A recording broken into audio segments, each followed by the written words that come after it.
안녕하세요. 저는 최정이라고 합니다. 정말 기가 막혔던 제 이야기 좀 들어주세요. 올해 72살인 저는 평생을 교단에서 보냈습니다. 30년 동안 초등학교 아이들을 가르쳤죠. 매일 새벽 5시에 일어나서 도시락을 싸고 첫 차를 타고 학교에 갔어요.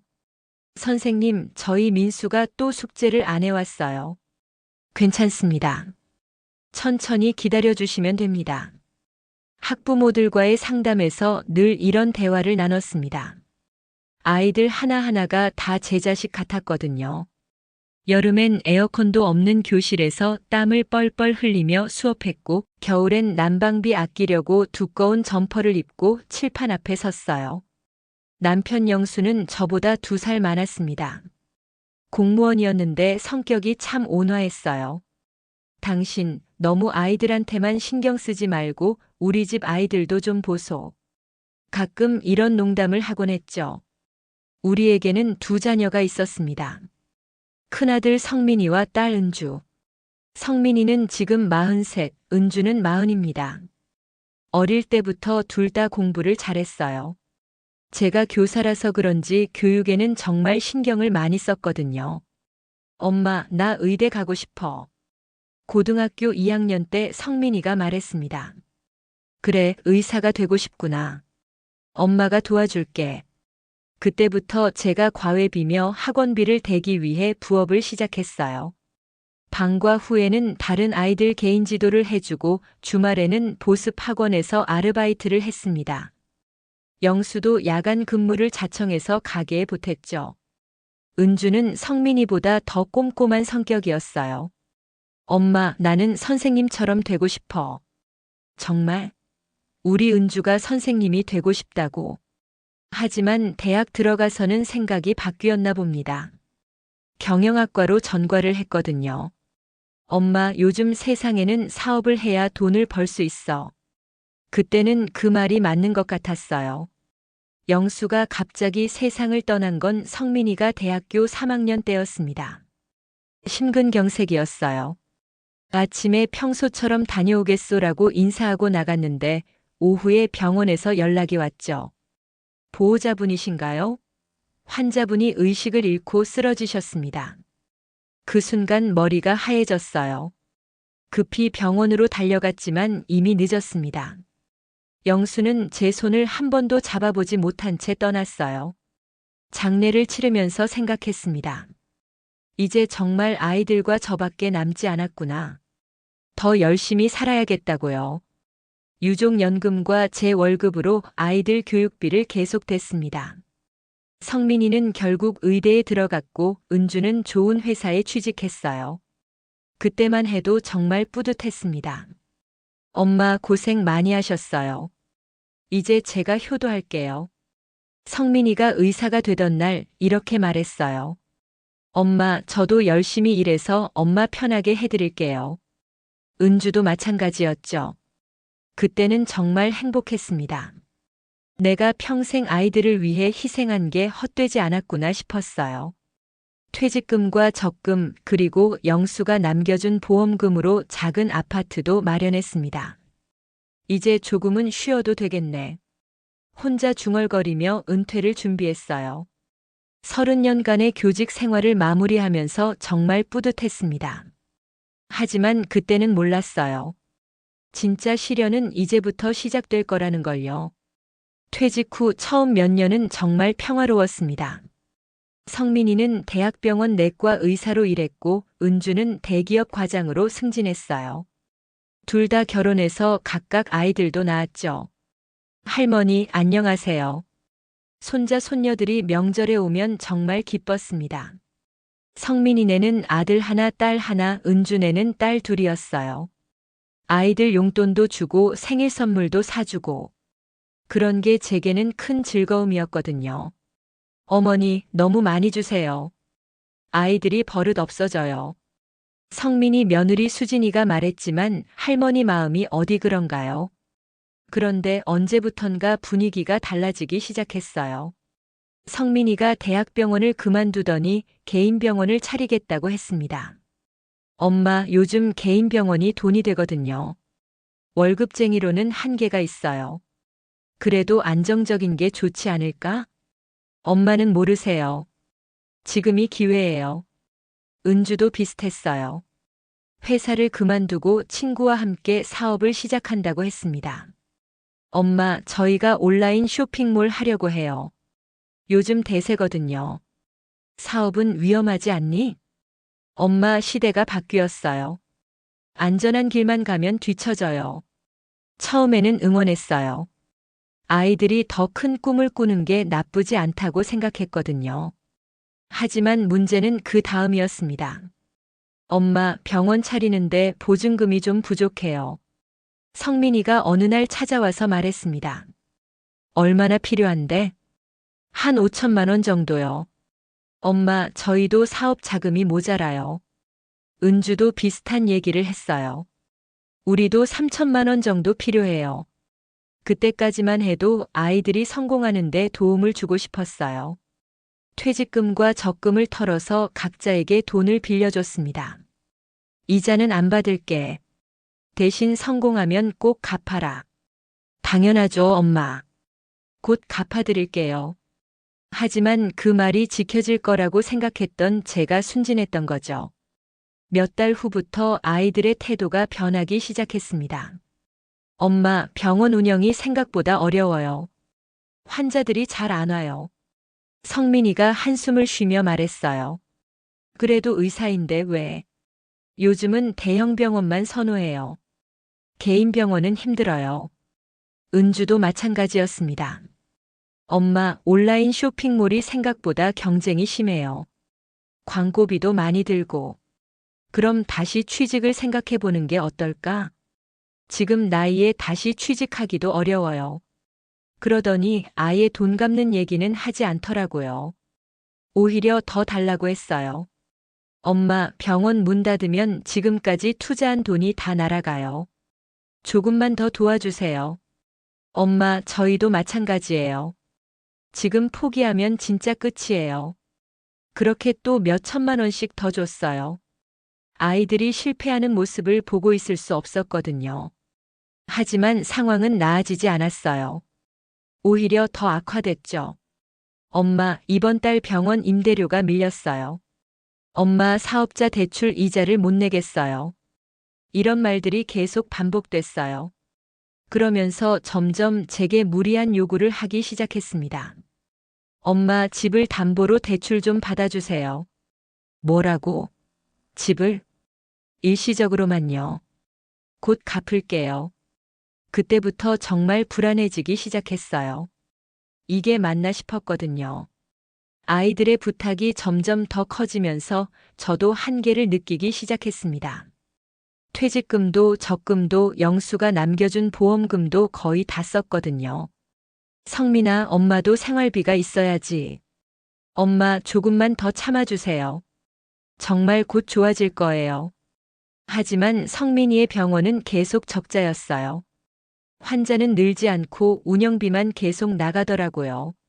엄마, 이번에 정말 마지막이에요. 병원을 정리하든지 아니면 확 키우든지 해야 해요. 확 키운다는 게 무슨 말이니? 내과뿐만 아니라 성형외과도 함께 하려고요. 요즘 성형외과가 돈이 되거든요. 그러려면 또 몇 억이 필요하다고 했어요. 제가 어떻게 그런 돈을 구하겠습니까? 성민아, 엄마가 그런 돈이 어디 있니? 엄마, 집이 있잖아요. 그 순간 정말 충격이었어요. 제가 평생 모아서 마련한 집을 팔라는 거였거든요. 집을 팔면 엄마는 어디서 살라고 하니? 임시로 저희 집에서 살다가 사업이 잘 되면 더 좋은 집을 사드릴게요. 은주도 마찬가지였어요. 엄마, 저희도 정말 위기예요. 사업자 대출을 못 갚으면 신용불량자가 돼요. 그럼 사업을 정리하는 게 낫지 않을까? 지금까지 투자한 게 너무 아까워요. 조금만 더 버티면 될 것 같은데. 아이들이 이런 말을 할 때마다 가슴이 아팠어요. 언제부터 우리 아이들이 이렇게 변했을까요?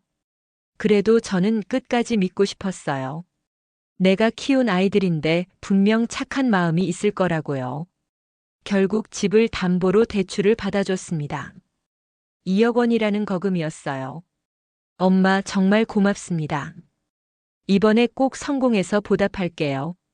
성민이가 고개를 숙여 인사했을 때는 정말 기뻤어요. 엄마, 저희도 열심히 해서 꼭 성공할게요. 은주도 마찬가지였죠. 하지만 그 돈도 결국 밑 빠진 독에 물 붓기였어요. 몇 달 후 성민이가 또 찾아왔습니다. 엄마, 성형외과 의사를 모셔왔는데 월급을 못 주겠어요. 또 돈이 필요하다는 말이니? 네. 이번만 더 도와주시면. 은주도 마찬가지였어요. 엄마, 온라인 쇼핑몰 광고를 더 해야 해요. 그래야 매출이 늘어요. 그때 저도 화가 났어요. 너희들 언제까지 이럴 거니? 엄마 돈이 무한정 있는 줄 아니? 그러자 성민이가 말했어요. 엄마, 저희가 성공하면 엄마한테도 좋은 거잖아요. 왜 이렇게 인색하게 구세요? 인색하게 군다고요? 그 말을 듣는 순간 정말 어이가 없었어요. 성민아, 엄마가 지금까지 너희한테 얼마를 줬는지 아니? 그런 식으로 계산하시면 안 되죠. 가족끼리 그게 뭐가 중요해요? 은주도 비슷했어요. 엄마, 저희는 엄마 자식이에요. 엄마가 도와주시는 게 당연한 거 아니에요? 그 순간 정말 허탈했어요. 내가 이 아이들을 위해 평생을 바쳤는데 이게 그 결과인가 싶었거든요. 더 충격적인 건 그 다음이었어요. 성민이의 병원 운영에 문제가 있다는 걸 알게 됐거든요. 할머니, 아빠가 거짓말했어요. 성민이 아들인 중학생 준호가 어느 날 찾아와서 말했어요. 무슨 거짓말? 아빠 병원에 성형외과 의사 같은 거 없어요. 그냥 아빠 혼자 해요. 그 말을 듣고 직접 성민이 병원에 가봤어요. 정말 준호 말이 맞더라고요. 성형외과 확장이니 뭐니 하는 건 다 거짓말이었어요. 성민아, 이게 뭐니? 엄마, 너 지금까지 엄마를 속인 거야? 그때야 성민이가 실토했어요. 사실 병원 경영은 처음부터 안 됐다고요. 빚만 계속 늘어났다고요. 그래서 엄마한테 거짓말을 한 거라고요. 그럼 내가 준 돈은 다 어디 갔니? 빚 갚는 데 썼어요. 빚을 갚았으면 이제 괜찮은 거 아니야? 아니에요. 더 큰 빚이 있어요. 정말 기가 막혔어요. 사채까지 썼다고 하더라고요. 성민이가 사채를 썼다는 말을 듣고 정말 하늘이 무너지는 것 같았어요. 사채라니 그게 얼마나? 한 5천만 원 정도요. 뭐라고? 5천만 원? 사채업자들이 성민이를 쫓아다닌다고 했어요. 병원에도 와서 난리를 친다고요. 엄마, 이자가 너무 높아요. 한 달에 몇백만 원씩 나가요. 그럼 왜 그런 데서 돈을 빌렸니? 은행에서 더 이상 안 빌려줘요. 어쩔 수 없었어요. 며느리 수진이도 스트레스를 많이 받는 것 같았어요. 어머니, 저희도 정말 힘들어요. 아이들 교육비도 제대로 못 내고 있어요. 그런데 더 큰 문제는 은주였어요. 엄마, 저희 사업도 완전히 망했어요. 망했다고? 네. 사기를 당했어요. 은주가 함께 사업하던 친구가 돈을 들고 도망갔다고 했어요. 친구 이름으로 된 통장에 돈을 다 넣어뒀는데 어느 날 갑자기 연락이 안 돼요. 그럼 신고를 해야지. 했는데 증거가 없다고 해요. 친구를 믿고 계약서 같은 것도 제대로 안 했거든요. 결국 은주도 빚만 남았어요. 임대료, 직원 월급, 물건값까지. 엄마, 저희도 이제 정말 끝이에요. 그러면서 두 아이 모두 똑같은 말을 했어요. 엄마, 집을 파세요.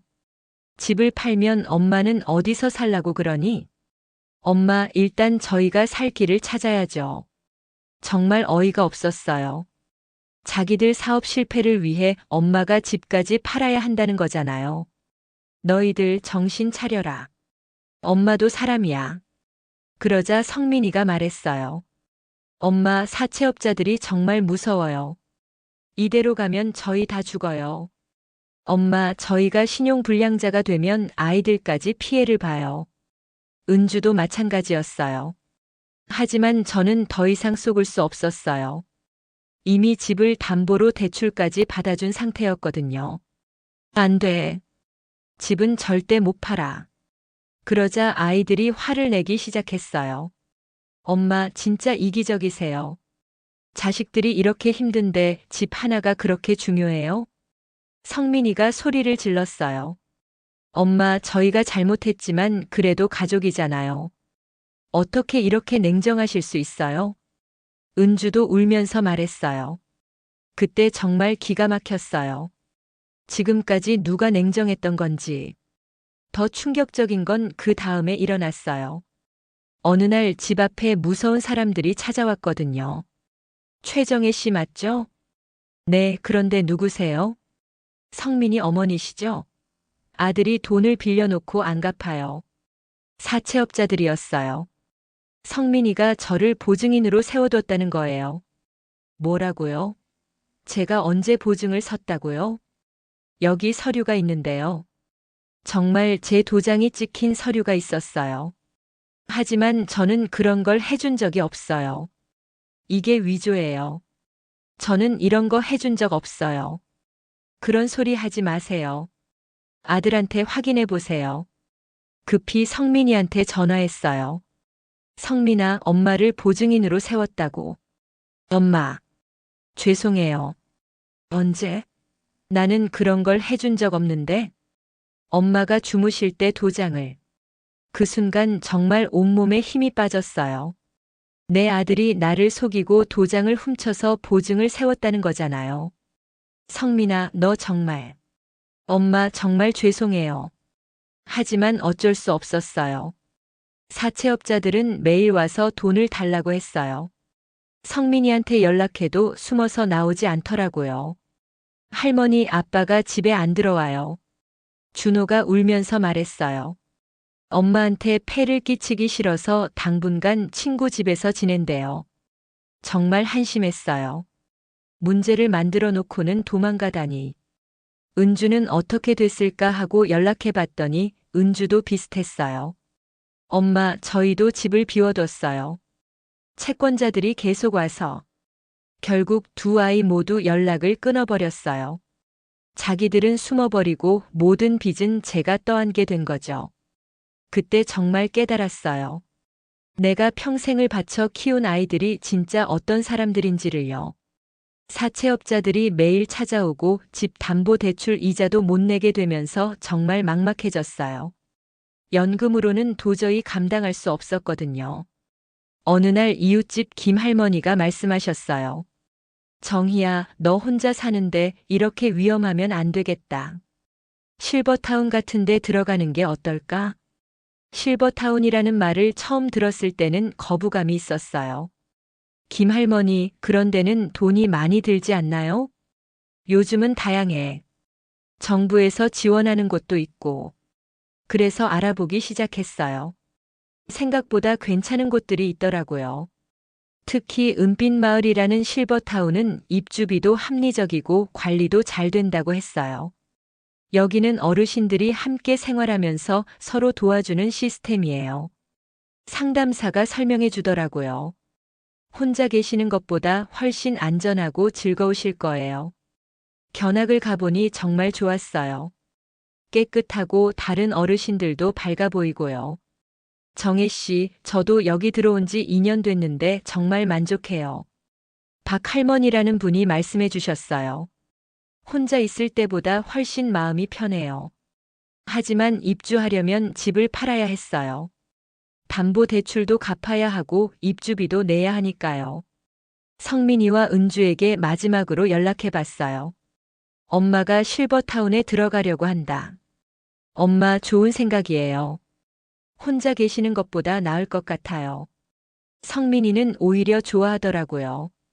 엄마, 거기서 편하게 지내세요. 은주도 마찬가지였어요. 엄마, 저희가 지금 상황이 어려워서 제대로 모시지 못했는데 미안해요. 하지만 정작 집 정리나 이사 준비는 전혀 도와주지 않았어요. 모든 걸 혼자 해야 했죠. 집을 정리하면서 정말 많은 추억들이 떠올랐어요. 성민이와 은주가 어릴 때 쓰던 책상, 영수와 함께 찍은 사진들, 아이들 상장들까지. 이 모든 게 다 추억이구나. 혼자 중얼거리며 짐을 쌌어요. 아이들이 어릴 때 사용하던 물건들을 보면서 가슴이 아팠어요. 그때는 정말 행복했는데 언제부터 이렇게 됐을까요? 집을 파는 과정도 쉽지 않았어요. 담보대출 때문에 실제로 받을 수 있는 돈은 많지 않았거든요. 정혜 씨, 대출을 다 갚고 나면 한 8천만 원 정도 남을 것 같아요. 부동산 중개사가 말했어요. 그 돈으로 실버타운 입주비를 내고 생활비를 마련해야 했어요. 평생 모은 재산이 이게 전부라니 정말 허무했습니다. 마지막 날 집 열쇠를 넘겨주면서 눈물이 났어요.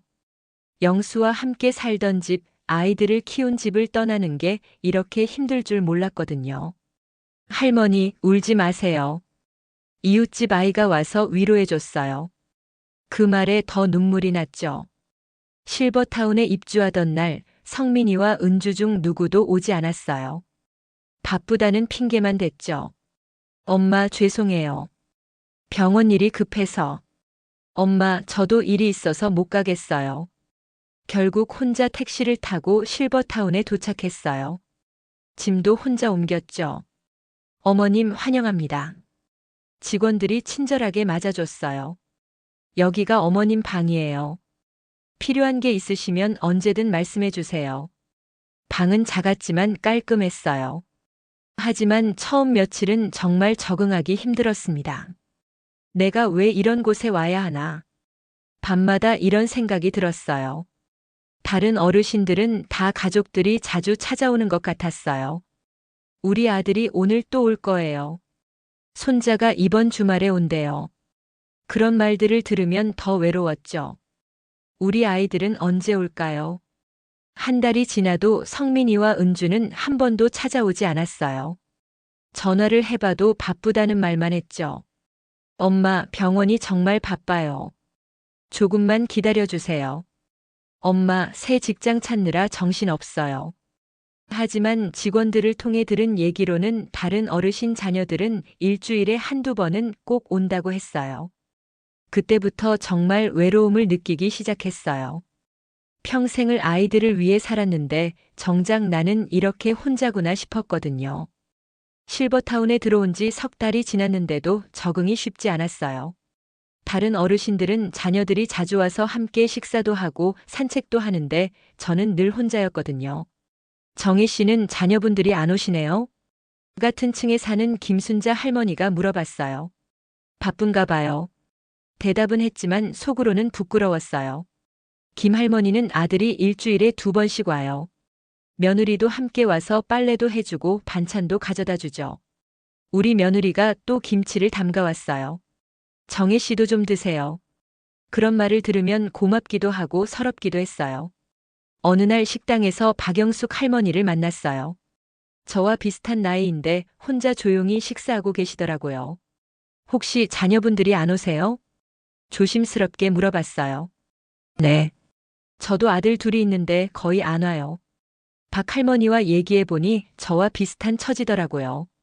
저도 평생 아이들 뒷바라지만 했는데 막상 늙고 보니 혼자네요. 정말 그러게요. 남편도 먼저 가고. 박 할머니는 남편이 돌아가신 후에 아들들이 유산 문제로 싸웠다고 했어요. 큰아들은 부동산을, 작은아들은 현금을 달라고 하더라고요. 그래서 어떻게 하셨어요? 다 나눠줬죠. 그랬더니 이제는 안 와요. 정말 씁쓸한 이야기였어요. 재산을 다 받고 나니까 어머니는 필요 없다는 거잖아요.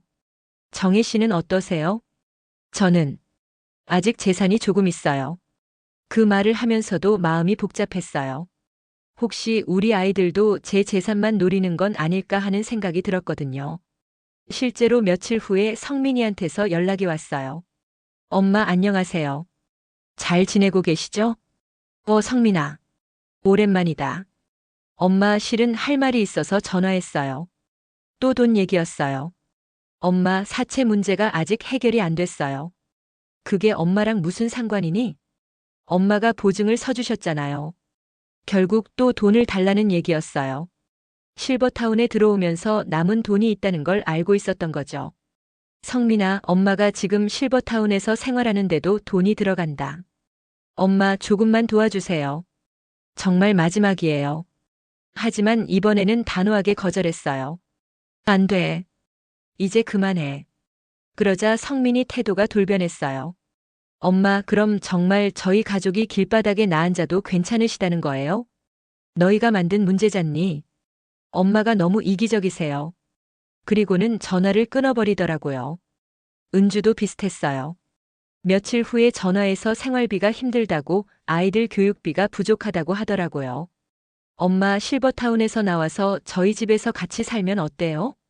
갑자기 왜? 엄마 혼자 계시는 것도 외로우실 텐데 저희가 모시고 살게요. 하지만 진심이 아니라는 걸 알 수 있었어요. 제 돈을 관리하고 싶어 하는 거였거든요. 은주야, 엄마는 여기서 편해. 엄마, 가족이 함께 사는 게 좋지 않아요? 너희들이 정말 가족같이 대해줬니? 그 말에 은주도 할 말이 없었나 봐요. 그냥 전화를 끊더라고요. 그 후로 아이들은 더 이상 연락하지 않았어요. 아마 제가 돈을 안 준다는 걸 알았기 때문일 거예요. 박 할머니와 그런 얘기를 나눴어요. 정혜 씨, 자식들이 정말 속상하게 하죠? 네. 언제부터 이렇게 됐을까요? 아마 우리가 너무 많이 해줬나 봐요. 당연하게 생각하는 것 같아요. 박 할머니 말이 맞는 것 같았어요. 그날 밤 잠이 안 와서 창문 밖을 바라봤어요. 다른 어르신들 방에는 불이 꺼져 있었는데 저처럼 잠 못 이루는 분들도 있을 거라는 생각이 들었어요. 내가 정말 이렇게 살아야 하나? 혼자 중얼거렸어요. 그때 문득 깨달았어요. 지금까지 저는 아이들을 위해서만 살았구나. 정작 나 자신을 위해서는 아무것도 해본 적이 없구나. 실버타운에서 지낸 지 반년이 지나면서 많은 것들이 달라졌어요. 처음에는 외롭고 서러웠는데 이제는 오히려 마음이 편해졌거든요. 박 할머니와 자주 대화를 나누면서 생각이 많이 바뀌었어요. 정혜 씨, 우리 나이에는 자식들 눈치 보며 살 필요 없어요. 그래도 자식은 자식인데. 자식이라고 해서 부모를 이용해도 되는 건 아니죠. 박 할머니 말이 맞았어요. 아이들이 저를 찾는 건 돈 때문이었지 진짜 안부를 궁금해하는 게 아니었거든요. 어느 날 성민이가 갑자기 찾아왔어요. 몇 달 만에 처음이었죠. 엄마, 어떻게 지내세요? 성민아. 잘 지내지. 하지만 금세 본색이 드러났어요. 엄마, 실은 할 말이 있어서 왔어요. 뭔데? 엄마, 유언장 같은 거 써두셨어요? 그 순간 정말 기가 막혔어요. 안부 인사도 제대로 안 하고 유언장 얘기부터 하다니. 왜 그런 걸 물어보니? 엄마도 이제 나이가 있으시니까 미리 정리해 두시는 게 좋을 것 같아서요. 정리라니. 결국 제 재산이 궁금한 거였어요. 성민아, 너 지금 뭐 하는 거니? 엄마, 저는 엄마를 걱정해서 하는 말이에요. 하지만 속마음이 뻔히 보였어요. 제가 언제 죽을지 모르니까 미리 유산 분배를 정해두고 싶은 거죠. 엄마, 저희도 생활이 어려우니까 조금 일찍 받을 수는 없을까요? 일찍 받는다고? 네. 상속 증여 같은 걸로요. 정말 뻔뻔했어요. 지금까지 얼마나 피해를 끼쳤는데 또 돈 얘기를 하다니. 성민아, 엄마 돈이 얼마나 남았는지 아니? 그래도 좀 있으시잖아요. 다 너희들 빚 갚는 데 썼어. 그러자 성민이가 화를 내기 시작했어요. 엄마, 그럼 저희는 어떻게 살라고 그러세요? 너희가 알아서 해야지. 엄마가 너무 냉정하세요. 냉정하다고요? 지금까지 누가 냉정했는지. 은주도 며칠 후에 왔어요. 역시 유산 얘기부터 꺼내더라고요. 엄마, 오빠가 와서 유언장 얘기했다면서요? 너도 그 얘기 하러 온 거니? 엄마, 공평하게 나눠주셔야죠. 공평하게요? 지금까지 둘이 가져간 게 얼마인데. 은주야, 너희가 지금까지 엄마한테서 받은 돈 계산해 봤니? 엄마, 그건 빌린 거잖아요. 빌렸으면 갚아야지. 저희가 언제 안 갚는다고 했어요? 하지만 지금까지 한 푼도 갚지 않았으면서 뭔 소리인지. 그날 밤 정말 많은 생각을 했어요. 내가 왜 이런 아이들을 위해 유산을 남겨야 하나? 다음 날 박 할머니한테 얘기했어요. 할머니, 유언장을 다시 써야겠어요. 어떻게요? 자식들한테 주지 않으려고요. 박 할머니가 박수를 쳤어요. 정혜 씨 잘 생각하셨어요. 저도 그렇게 했거든요. 정말요? 네. 자선단체에 기부하기로 했어요. 그 말을 듣고 저도 결심했어요. 제 재산을 자식들한테 주지 않기로요. 법무사 사무실에 가서 유언장을 다시 썼어요. 어머님, 정말 자녀분들한테는 아무것도 안 주시는 거예요? 네. 대신 자선단체에 기부하고 싶어요.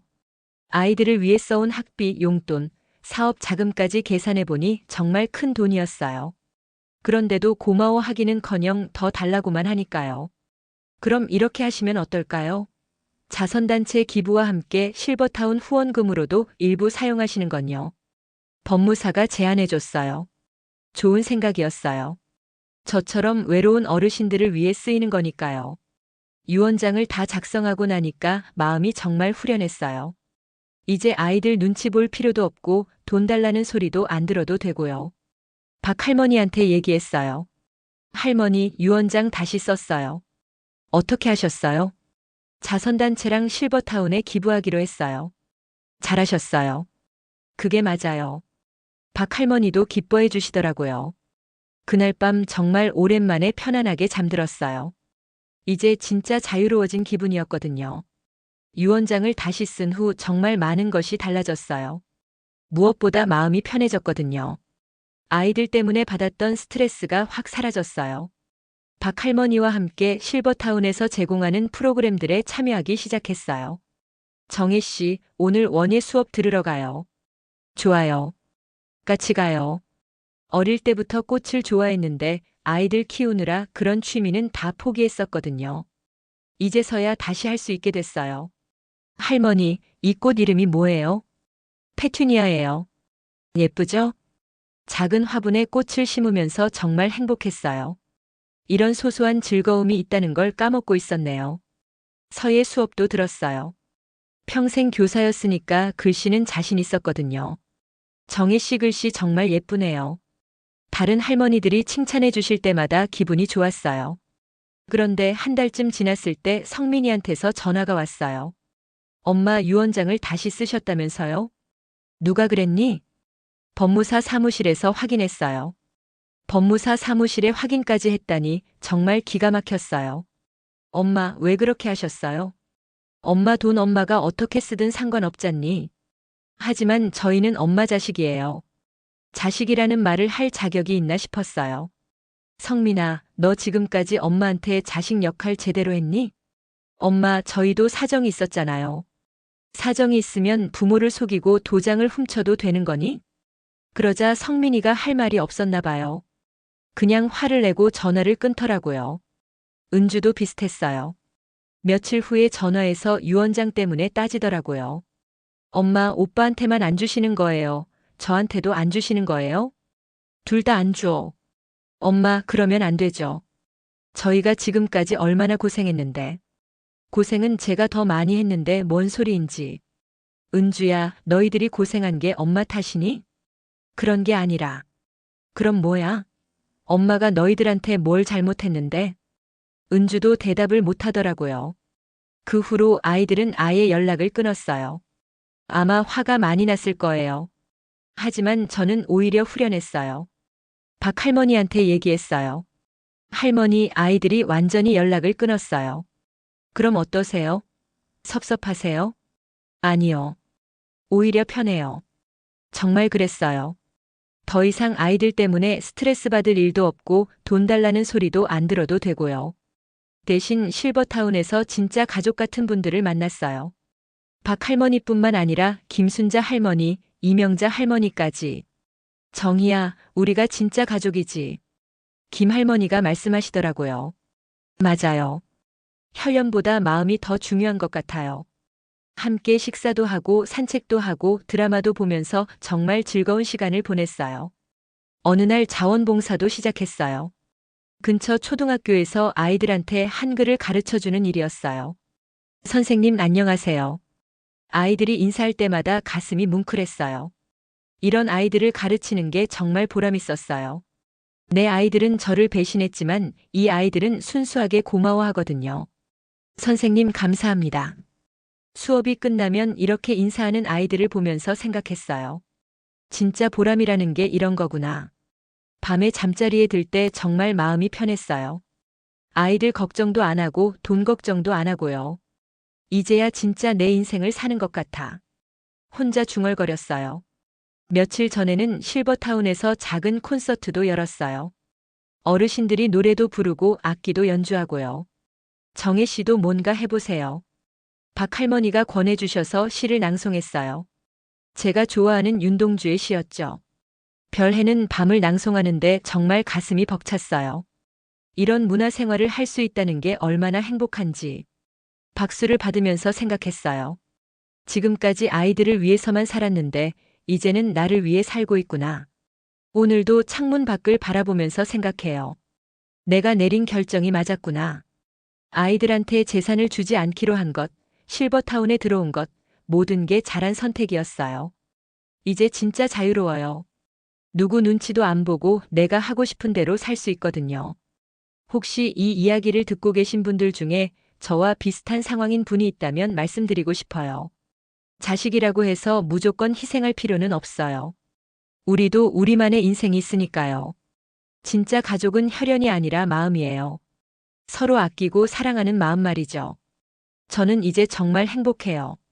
늦었지만 진짜 제 인생을 살고 있거든요. 그리고 이런 이야기를 들어주셔서 정말 고맙습니다.